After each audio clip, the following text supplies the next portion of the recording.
Because under those conditions, what happens is not only does your hemoglobin take on oxygen in your bloodstream, your plasma will get oxygen saturated, which means you could run for hundreds of miles without getting tired.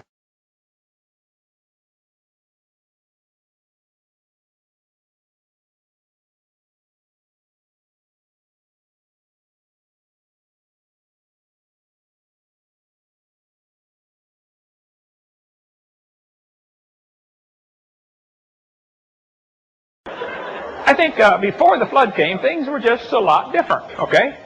Probably double the air pressure, increased oxygen. Oh, it'd just be a lot different. It would sure make you heal up faster. How many of you remember baby Jessica that fell down in the well in Texas back in '87? She was down there for 2.5 days. It was an amazing rescue. When they finally got her out of there, lots of her body had turned black from lack of circulation. One doctor said, we have to cut her leg off immediately because it's all black from no circulation. Another doctor said, hey, before we start cutting things off, let's try putting her in a hyperbaric oxygen chamber. Normally, they used to use these just for scuba divers. If they come up too fast to get the bends, they pressurize them, to get rid of the air bubbles in the blood. They put Jessica in one of these chambers, filled it up full of pure oxygen, and pumped it up to double normal pressure. Within a few hours, her leg turned pink. They restored circulation. In West Germany, they're treating stroke patients with hyperbaric oxygen and getting incredible healing from strokes. In England, they're treating multiple sclerosis. Many diseases around the world are now being treated with just hyperbaric oxygen, adding air pressure, finding unbelievable results. Probably the whole world had that before the flood. You wouldn't need a chamber. The whole world, you're living in it the whole time. In India, they're treating leprosy with hyperbaric oxygen. Here's a kid being treated for cerebral palsy with a hyperbaric oxygen hood.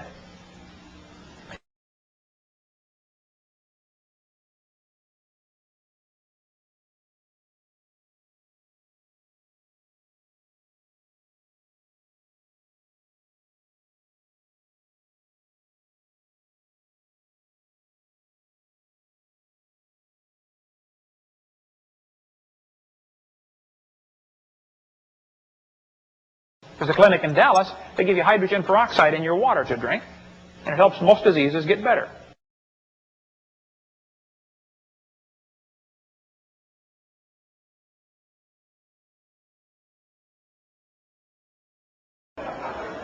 Dr. Kimori in Japan started raising tomato plants with a special filter that filtered out UV light. He got a machine that follows the sun all day, and it sends light down, fiber optic cable, and he sprays light on his plants. They set it up for Expo 85 in Japan over there, and someone told me that he also pressurized carbon dioxide to the stem of the plant. I haven't been able to verify that, but I've had several folks tell me, yes, that's correct, but I've searched and I can't find the facts. I was in Japan, didn't get to talk to them. But, see, plants breathe CO2. And if you can pressurize carbon dioxide to the plant, of course, they're going to get more of what they need to grow faster.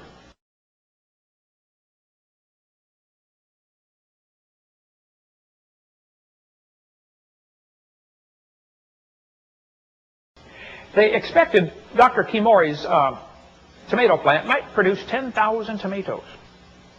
It kept growing and growing and growing under this special light, got to be 40 feet tall. When it was 2 years old, it was only 16 feet tall and produced 900 tomatoes.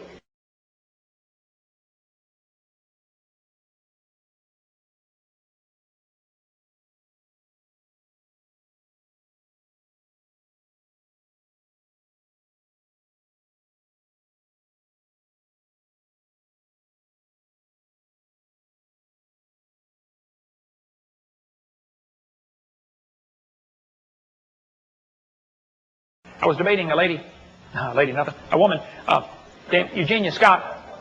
She's the president of an organization designed to keep creation out of schools. That's all they do. I was on a radio debate with her one time, and she said, Dr. Hovind, there are 80 separate layers of coal in the Midwest. She's right. She said, if you look at the amount of coal in the world, the entire biomass, that means all the plants of the world today, could not possibly be converted to that much fossil fuel. She's right again. She said there had to have been an enormous amount of time. Now right there is where she's wrong. See, she's assuming the world today is like it was before the flood, and that's a common mistake people make.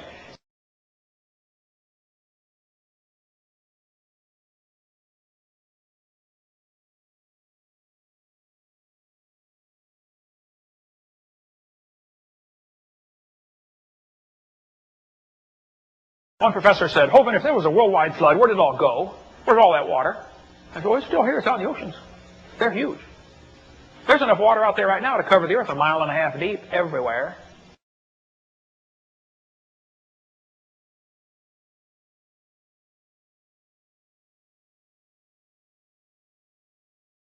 But this canopy of water over the earth would block out UV light. It would block out X-rays. See, the sun puts off a lot of stuff besides light.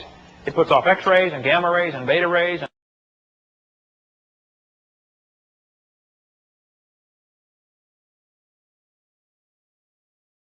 X-rays particularly are dangerous.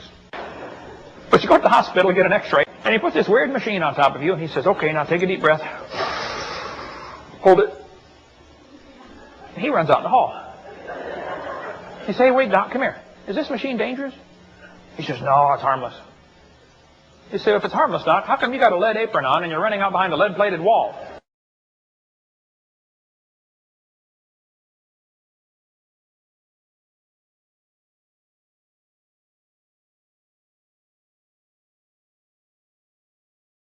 The sun is X-raying us every day of our life, except on cloudy days, because water stops X-rays.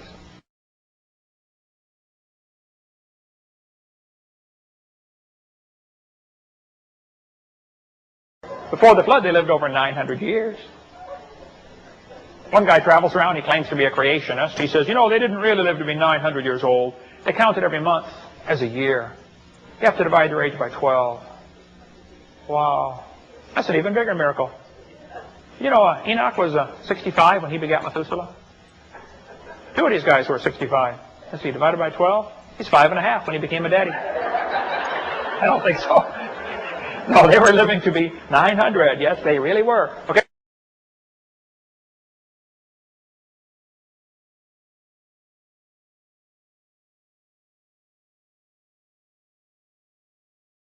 Were there really giants on the earth over 10 feet tall? The Bible says there were giants in the earth in those days. I think it says that because there were giants in the earth in those days. Here's me by Robert Wadlow, tallest man in this century. That's a statue. He died in 1940, but he's almost 9 feet tall, 8'11.25". Here's Robert with his dad and his brother. Family portrait. Big fella. Robert was 5'6" when he was 5 years old. When he was 12, he was the world's tallest Boy Scout at 7'4". He weighed 500-some pounds. Doesn't look fat, does he? We would say, man, that guy's gigantic. Well, I think maybe before the flood they got even bigger than that. Here's a skeleton of a man 11 feet 6 inches tall. Well, long, not tall. He's laying down now.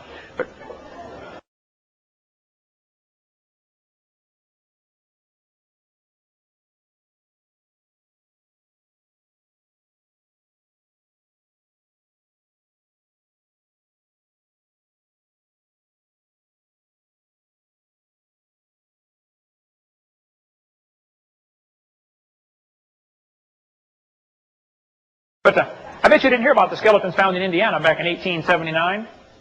9 foot 8 inch tall.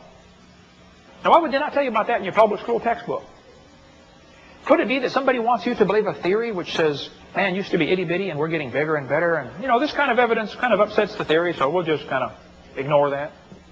Or did you hear about the ones in Virginia City, Nevada? 2 skeletons 9 feet tall found in Virginia City. Or the one in Humboldt Lake, Nevada, 10 foot tall. How about the one in Indiana? They found 8 giants ranging from 8 to 9 feet long wearing heavy copper armor. Through the bungling of the diggers and the disinterest of the museum establishment, the discoveries were scattered and lost. Why would the museum not be interested in 8 and 9 foot tall skeletons? How about the 12-foot skeleton found by soldiers in Lompoc Rancho, California? Or the 12-foot skeleton found in Tucson, Arizona? The guy had 6 toes, a long hair, and a bird-shaped headdress.